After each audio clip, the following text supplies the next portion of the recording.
Praise the lord. ప్రభు అయిన యేసుక్రీస్తు నామంలో మీ అందరికీ శుభాలు తెలియజేస్తూ ఉన్నాను. ప్రభు మీకు తోడై ఉండి మిమ్మల్ని బలపరిచి ఆదరించి ధైర్యపరిచి ఆయన సన్నిధిలో స్థిరపరచును గాక. ఈ దినము కొరకు సిద్ధపరచబడిన దేవుని వాక్యాన్ని మనం ధ్యానించుదాం. నెహెమ్యా గ్రంథము 4వ అధ్యాయం 20వ వచనంలో మన దేవుడు మన పక్షముగా యుద్ధము చేయును అని దేవుని లేఖనం సెలవిస్తూ ఉన్నది. ప్రియ దేవుని బిడ్డలారా, దేవుడు ఎవరో కాదు, ఆయన మన దేవుడై ఉన్నారు. మన దేవుడు అనగా దేవునితో మనకుండే ఆ సన్నిహితమైన సంబంధము ఈ మాట మనకు తెలియజేస్తూ ఉంది. దేవుని ఎప్పుడు కూడా దేవుడు అనే పదము కంటే కూడా మన దేవుడు, నా దేవుడు అనే ఆధ్యాత్మికమైన సన్నిహితత్వాన్ని మనము కలిగి ఉన్నప్పుడు నిశ్చయంగా దేవుడు మన దేవుడిగా ఉంటారు. దేవుడు మన సొంతం, మన దేవుడు మనల్ని రక్షించిన వారు, మనల్ని ప్రేమించిన వారు, మనల్ని విమోచించిన వారు, మన పక్షముగా తన హస్తాన్ని చాపి కార్యములు చేయి దేవుడు. మన దేవుడు ఆయన మనకు తండ్రి అయి ఉన్నాడు. మనకు స్నేహితుడిగా, మనకు ఆదరణకర్తగా, మనల్ని నడిపించేవాడిగా ఉన్న మన దేవుని గురించి లేఖనాన్ని మనం గ్రహించాలి. సత్యాన్ని మనం తెలుసుకోవాలి.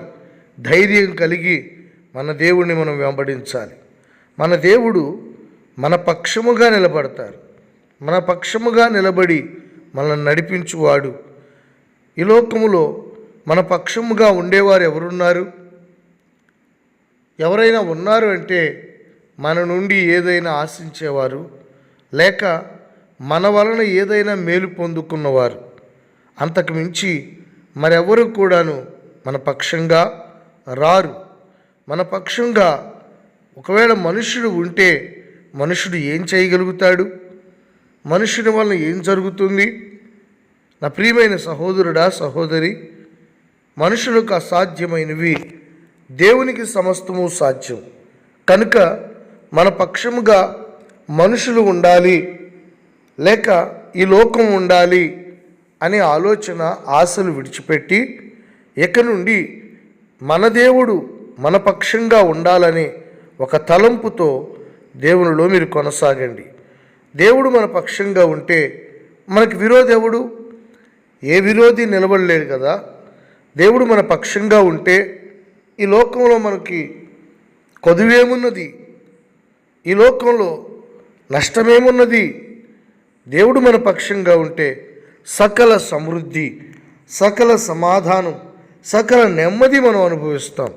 కనుక లేఖనం మనకి తెలియజేస్తున్న ఆదరణకరమైన, ధైర్యపరుస్తున్న మాట ఏమిటంటే, మన దేవుడు మన పక్షముగా యుద్ధము చేయును. యుద్ధములో జయము కలిగిస్తాడు, శత్రువును ఓడిస్తాడు, అపవాదిని మట్టి కరిపిస్తాడు. ఆశ్చర్యకరమైన రీతిలో ప్రభు నిన్ను బలపరుస్తాడు. ప్రియ దేవుని బిడ్డ, మన దేవుడు మన పక్షముగా యుద్ధము చేయును.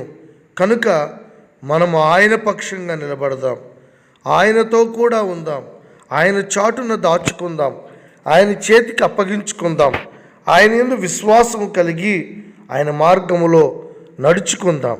మన దేవుడు మన పక్షముగా యుద్ధము చేయును. నీ ఆత్మీయ పోరాటములో, నీ అనుదిన జీవితంలో ఎదురయ్యే ప్రతి పోరాటంలో కూడా దేవుడు నీ పక్షంగా నిలిచి నీకు జయము అనుగ్రహించునుగాక.